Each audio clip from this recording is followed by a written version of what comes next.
July 24 വ്യാഴാഴ്ച.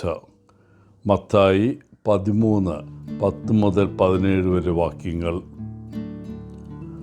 അജയ് എന്നൊരു കൊച്ചുകുട്ടി മുത്തശ്ശിയോടൊപ്പം കിടക്കുകയായിരുന്നു. മുത്തശ്ശി, ദയവായി എനിക്കൊരു കഥ പറഞ്ഞു തരൂ, അവരുടെ മടിയിൽ ഇരുന്നുകൊണ്ട് അജയ് അപേക്ഷിച്ചു. മുത്തശ്ശി പറഞ്ഞു, ഒരിക്കൽ ഒരു നദിക്കരയിലുള്ള ഒരു മരത്തിൽ ഒരു കുരങ്ങൻ താമസിച്ചിരുന്നു. ആ മരത്തിൽ ധാരാളം മധുരമുള്ള ജാമുൻ പഴങ്ങൾ ഉണ്ടായിരുന്നു. മരം അവന് വെയിലിൽ നിന്ന് തണലും മഴയിൽ നിന്ന് അഭയവും നൽകി. ഒരു ദിവസം ഒരു മുതല ആ നദിയിലൂടെ നീന്തുകയായിരുന്നു. കുരങ്ങിരുന്ന മരത്തിനടിയിൽ വിശ്രമിക്കാൻ അവൻ കരയിലേക്ക് കയറി. മുത്തശ്ശി കഥ അവസാനിപ്പിച്ചത് ഇങ്ങനെയാണ്. അങ്ങനെ ബുദ്ധിമാനായ ആ കുരങ്ങൻ മുതലയെ കബളിപ്പിച്ച് അത്താഴമാകുന്നതിൽ നിന്ന് സ്വയം രക്ഷപ്രാപിച്ചു. കഥ കേട്ട് അജയ് സന്തോഷത്തോടെ ചിരിച്ചു.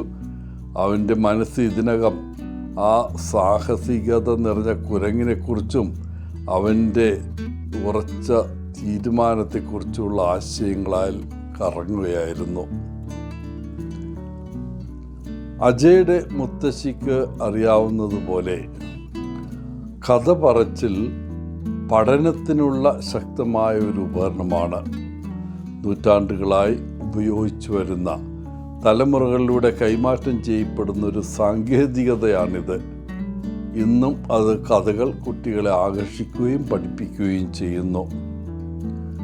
വാസ്തവത്തിൽ നമ്മുടെ തലച്ചോറ് കഥകൾക്കായി രൂപപ്പെട്ടിട്ടുണ്ടെന്ന് ഗവേഷണങ്ങൾ തെളിയിച്ചിട്ടുണ്ട്. ഒരു കഥ കേൾക്കുമ്പോൾ നമ്മുടെ തലച്ചോറിൻ്റെ ഒന്നിലധികം ഭാഗങ്ങൾ പ്രകാശിക്കുന്നു. നമ്മുടെ വികാരങ്ങളെയും ഇന്ദ്രിയങ്ങളെയും നമ്മുടെ വൈജ്ഞാനിക കഴിവുകളെയും അത് ആകർഷിക്കുന്നു. കഥ പറയുന്നതിൽ വളരെ വിദഗ്ധനായിരുന്നു യേശു. ഒരിക്കൽ ശിഷ്യന്മാർ യേശുവിനോട് ചോദിക്കുന്നു, ഇന്നത്തെ സുവിശേഷം ആരംഭിക്കുന്നത് അങ്ങനെയാണ്, എന്തുകൊണ്ടാണ് അങ്ങ് നൽകുമ്പോൾ ഉപമകൾ പറയുന്നത്?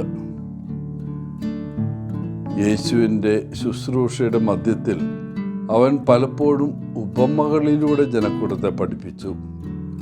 ദൈനംദിന ജീവിതത്തിൽ നിന്നെടുത്ത ലളിതവും എന്നാൽ ആഴമേറിയതുമായ കഥകൾ. പലരും ഒത്തുകൂടിയപ്പോൾ യേശു എന്താണ് പറയുന്നതെന്ന് എല്ലാവർക്കും മനസ്സിലായില്ല. അവൻ്റെ ശിഷ്യന്മാർ ഇത് ശ്രദ്ധിക്കുകയും എന്തിനാണ് അങ്ങനെ കഥകളിലൂടെ പഠിപ്പിക്കുന്നതെന്നും ചോദിച്ചു. അവൻ്റെ ഉത്തരം അത് ആഴത്തിലുള്ള ഒരു സത്യം വെളിപ്പെടുത്തി. എല്ലാ ഹൃദയങ്ങളും ആത്മീയ സത്യങ്ങൾ സ്വീകരിക്കാൻ തുറവിയുള്ളതല്ല. ചിലർ കാണുകയും കേൾക്കുകയും ചെയ്യുന്നു, പക്ഷേ സന്ദേശത്തിൻ്റെ പിന്നിലെ അർത്ഥം ഗ്രഹിക്കാൻ അവർക്ക് കഴിയുന്നില്ല. അവരിൽ അത് ഒരു മാറ്റവും ഉണ്ടാക്കുന്നില്ല. യേശുവിൻ്റെ ഉപമകൾ വെറും കഥ പറച്ചിലല്ലായിരുന്നു. അവ ദൈവരാജ്യത്തിൻ്റെ രഹസ്യങ്ങളിലേക്കുള്ള വാതിലുകളായിരുന്നു. എന്നാൽ ആ വാതിലുകളിലൂടെ പ്രവേശിക്കുന്നതിന് കേൾക്കാൻ കാതുകളും കാണാൻ കണ്ണുകളും മാത്രം പോരാ. മനസ്സിലാക്കാൻ മനസ്സുള്ള കഴിവുള്ള ഒരു ഹൃദയം ആവശ്യമായിരുന്നു. ജനക്കൂട്ടത്തിൽ പലരും അവൻ പറഞ്ഞ വാക്കുകൾ കേട്ടു, ഒരേ വാക്കുകൾ. പക്ഷെ ചുരുക്കം ചിലർക്ക് മാത്രമേ അവ ശരിക്കും മനസ്സിലാക്കാൻ സാധിച്ചുള്ളൂ. എന്തുകൊണ്ട്? കാരണം അവരുടെ ഹൃദയത്തിൻ്റെ അവസ്ഥ അങ്ങനെയായിരുന്നു.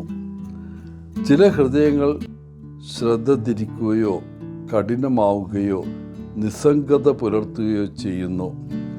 മറ്റുള്ളവ ജിജ്ഞാസുക്കളും തുറന്നവരും വിനയമുള്ളവരും കൂടത്തിൽ ആഴത്തിൽ സഞ്ചരിക്കാൻ തയ്യാറുള്ളവരുമായിരുന്നു. ഈ യാഥാർത്ഥ്യം ഇന്നും സത്യമാണ്.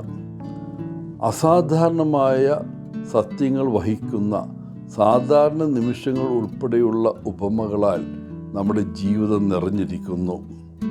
ഒരു സൂര്യോദയം, ഒരു ദയുള്ള വാക്ക്, പ്രയാസകരമായ ഒരു വെല്ലുവിളി, എന്തിനു പറയുന്ന നിശബ്ദത പോലും അത് ഗ്രഹിക്കാൻ നാം തയ്യാറാണെങ്കിൽ അത് ഓരോന്നും ദൈവത്തിൽ നിന്നുള്ള സന്ദേശമാകാം. എന്നാൽ യേശുവിൻ്റെ കാലത്തെ ജനക്കൂട്ടത്തെ പോലെ പലരും ജീവിതത്തിലൂടെ കടന്നു പോകുന്നത് കണ്ടിട്ടും ഗ്രഹിക്കാതെയാണ്, കേട്ടിട്ടും കേൾക്കാതെയാണ്. പ്രിയപ്പെട്ടവരെ, ജീവിതത്തിൻ്റെയും സ്നേഹത്തിൻ്റെയും വിശ്വാസത്തിൻ്റെ സത്യങ്ങൾ വ്യക്തമായ കാഴ്ചയിൽ മറഞ്ഞിരിക്കുന്നു. ആത്മാർത്ഥതയോടെ അന്വേഷിക്കുന്നവർക്ക് അത് കണ്ടെത്താൻ സാധിക്കും.